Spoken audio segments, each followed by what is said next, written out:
प्रिय मित्रों नमस्कार। आज इस वीडियो में हम पूर्व जन्म से जुड़े हुए विभिन्न तथ्यों का पौराणिक, ऐतिहासिक और वैज्ञानिक महत्व आपको बता रहे हैं। पुराणों के अनुसार, वेदों के अनुसार और वैज्ञानिक भी इस चीज़ को मानने को तत्पर हैं कि आदमी का पुनर्जन्म होता है, मृत्यु होने के बाद आत्मा कहाँ जाती है। इन सब में गीता में पहले ही कह दिया गया है कि आत्मा अजर और अमर है। लेकिन फिर भी मानसिक हमारी विचारधाराएं हैं विभिन्न प्रकार के प्रश्नों से ग्रसित है। अतः पूर्व जन्म से और मृत्यु तक की स्थिति को किस प्रकार से हम समझा रहे हैं आपको, उसको ध्यानपूर्वक सुनिए और अंत तक पूरे वीडियो को देखिए। ग्रहों के माध्यम से पूर्व जन्म और मृत्यु पर्यंत दोनों तरीके से कुंडली के माध्यम से देखा जाता है। जीव आत्मा एक शरीर से दूसरे शरीर में प्रवेश होती है, जैसा कि गीता में कहा गया है कि न जायते न मृते वा कदाचिन तथा वासांसि जीर्णानि यथा विहाय नवानि गृह्णाति नरो अपराणि तथा शरीराणि विहाय जीर्णानि संयाति नयानि देहि। इस प्रकार से आत्मा अजर और अमर है। आत्मा का जो संबंध है वह पाप और पुण्य से है। यह व्यक्ति के पूर्व जन्म में किए हुए कर्मों का फल वर्तमान को भोगना पड़ता है और फिर उसका जन्म होता है। कुंडली के हिसाब से अपन चर्चा करें तो ज्योतिष शास्त्र में पुनर्जन्म की चर्चा पहले भी की गई थी, क्योंकि पुराणों में विष्णु भगवान के जो 10 अवतार हैं उनकी चर्चा है तथा इस धारणा को ज्योतिष ने स्वीकार किया है और धीरे धीरे विज्ञान भी इसको स्वीकार कर रहा है, क्योंकि उसका दृष्टिकोण धीरे धीरे सकारात्मक होता जा रहा है। महर्षि पराशर के अनुसार सूर्य से भगवान राम ने जन्म लिया, तभी ये सूर्यवंशी कहलाए। चंद्रमा से श्री कृष्ण ने जन्म लिया, फिर वो चंद्रवंशी कहलाए। मंगल से नरसिंह भगवान ने जन्म लिया, इसीलिए नरसिंह भगवान की पूजा मंगलवार को की जाती है। और बुध ग्रह से भगवान बुद्ध ने जन्म लिया, इसलिए उनका नाम बुद्ध पड़ा। और गुरु भगवान से वामन ने सीखा और वामन ने अवतार लिया, वामन ने रूप धारण किया, जो गुरु बृहस्पति बुद्धि के दाता हैं। शुक्र है, शुक्र से परशुराम का जन्म हुआ और शनि से कोरम का, राहु से वराह और केतु से मत्स्य का अवतार हुआ है। इन सब बातों को किसने देखा, किसने जाना, किसने समझा, इन सब पर बहुत प्रश्न खड़े होते हैं। लेकिन मेरी अवधारणा यह है कि यह जो भी कुछ है शाश्वत है, सत्य है। मानव मन है जिसके अंदर अपने पूर्व जन्म को जानने की विविध जिज्ञासाएं हैं। वह पूछता है कि मैं किस योनि में जन्म लिया, किस दिशा में जन्म हुआ, मैं कहाँ से आया, क्यों आया, बार बार जन्म क्यों लिया जाता है। ये सब बातें कुंडली के द्वारा भी जान सकते हैं। अब जैसे हम किसी कुंडली का अध्ययन करेंगे तो सबसे पहले हम उसमें पंचम भाव पर ध्यान देंगे। हमको देखना यह है कि जो हमारा पंचम भाव है उसमें कौन कौन से ग्रह हैं।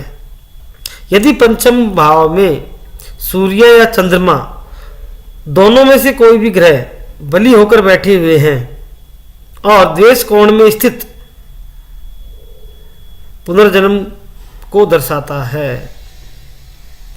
महर्षि पराशर ने बृहत पराशरी होरा शास्त्र में जन्म के बारे में काफ़ी कुछ कहा है। उनका कहना है कि पंचम भाव स्थित सूर्य और चंद्रमा बली हो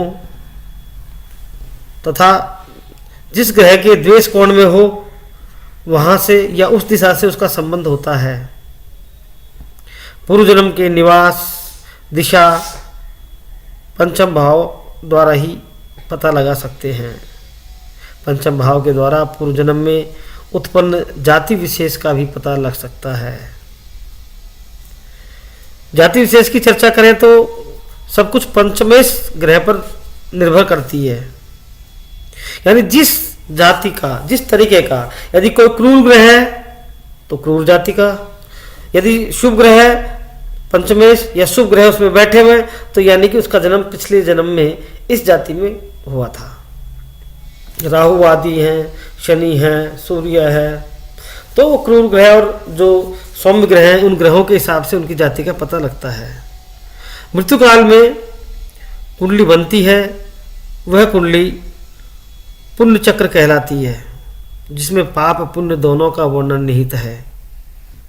जातक प्रजात के अनुसार एवं मृत्यु पुराण के अनुसार मृत्यु कुंडली को यदि देखें तो लगन में गुरु हो तो जातक का जो शरीर है वह देवलोक से आया हुआ माना जाता है। यदि सूर्य बैठा हुआ है तो भी उसका जन्म देवलोक से माना जाएगा। मंगल है तो मृत्युलोक से, तथा चंद्रमा और शुक्र हो तो पृथ्वीलोक से माना जाएगा, और बुध और शनि हो तो नरक लोक में माना जाएगा। जातक के 12वें भाव में शुभ ग्रह हो, बलवान हो या स्वामी हो या शुभ ग्रहों की दृष्टि हो गुरु आदि की, तो वह व्यक्ति को आजीवन आवागमन से मुक्ति मिल जाती है। उसको दोबारा इस संसार में आने की आवश्यकता नहीं रहती है, अर्थात उसको मोक्ष हो जाती है। 12वें भाव में शनि राहु केतु दोनों ग्रहों की युति हो और वो भी अष्टमेश के साथ में हो तो निश्चित है कि उसको नरक भोगना पड़ता है। कुंडली में 12वें भाव से गुरु केतु का संबंध यदि है तो उस जातक को मोक्ष मिलने की आशा रहती है, अर्थात 12वें भाव में गुरु और केतु का योग हो, गुरु और केतु की दृष्टि हो तो जीवन में आवागमन के साधन खत्म, यानी दोबारा उसको जन्म लेने की आवश्यकता ही नहीं है। जन्म पत्रिका के माध्यम से हम प्रेतात्मा का संबंध भी रहता है, इस विषय को भी हमको समझना आवश्यक है।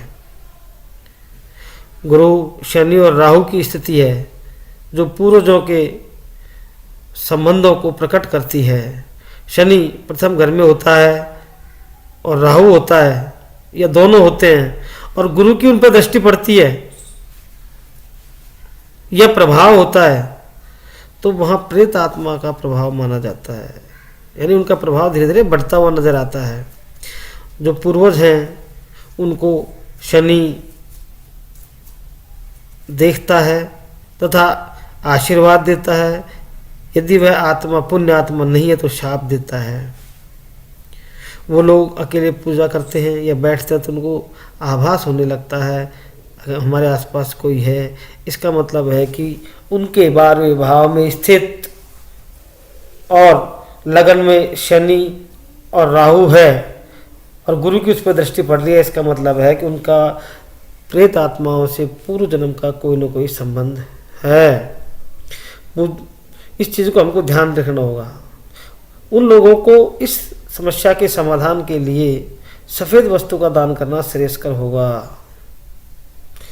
क्योंकि दूध चीनी आदि चींटियों को दाना डालना ऐसे कार्य करने चाहिए जिससे उनको इस प्रकार की जो विचारधारा है वो दोबारा प्रकट न हो।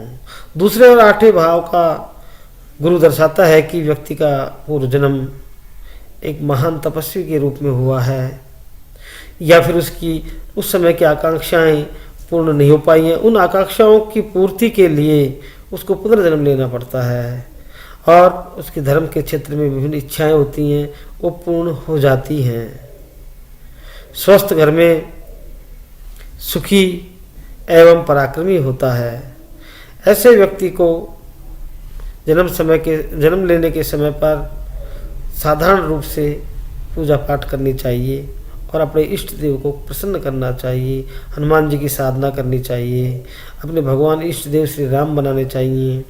तीसरे स्थान में गुरु हो तो स्त्री सती के आशीर्वाद से सुखी होता है, यानी उनके परिवार में यदि तीसरे भाव में यदि गुरु है किसी के तो समझ लीजिए उनके 2 पीढ़ी 3 पीढ़ी 4 पीढ़ी पहले ही पूर्वजों के रूप में किसी स्त्री ने सती हुई थी, कोई स्त्री सती हुई थी और उसका आशीर्वाद मिला हुआ है, उस आशीर्वाद से सुखी हैं। और यदि उनको आशीर्वाद नहीं मिल रहा है तो उसमें उसका श्राप मानिए। अतः उन्हें भगवती की भी साधना करना श्रेयस्कर रहेगा, यानी स्त्री देवता की साधना करें तो उनको अच्छे फल मिल सकते हैं, उनके द्वारा किए हुए कार्यों में सफलता मिल सकती है, उनको किसी प्रकार की व्याधि या पीड़ा है वो दूर हो जाएगी। चतुर्थ भाव का जो गुरु है वह अपने परिवार में वापस लाता है। यानी कि हमारे कोई पूर्वज गुजर गया है या हमारा कोई बड़ा भाई है, जो भी है, यदि वो गुजर गया है और किसी के चतुर्थ भाव में गुरु है तो वह अपने परिवार में ही वापस आकर जन्म लेता है। पूर्वजों के स्थान पर हमको तर्पण करना चाहिए, उनकी शांति करनी चाहिए, ब्राह्मणों को भोजन कराना चाहिए और दान देना चाहिए। जिस जातक के गुरु नवम भाव में है उसको पूर्वज आशीर्वाद देते हैं, सरस्वती की कृपा रहती है, लक्ष्मी की कृपा रहती है और धन धान्य पूर्ण परिवार जीवन यापन करता है। इस प्रकार जो पूर्व जन्म में हर व्यक्ति का जो जन्म है वो पुनः होता है, किंतु आध्यात्मिक दृष्टि से हम अध्ययन करें और वैज्ञानिक दृष्टिकोण से करें तो पुनर्जन्म की जो घटना है दिनों दिन नई से नई देखने को सुनने को मिल रही हैं। अतः इस विषय पर गंभीरतापूर्वक विचार करके और यदि आप ये उपाय करेंगे तो मेरा विश्वास है कि आपको सफलता मिलेगी और शांति मिलेगी। कृपया मेरे चैनल को सब्सक्राइब करना न भूलें और यदि आपको अच्छा लगे तो लाइक करें। धन्यवाद।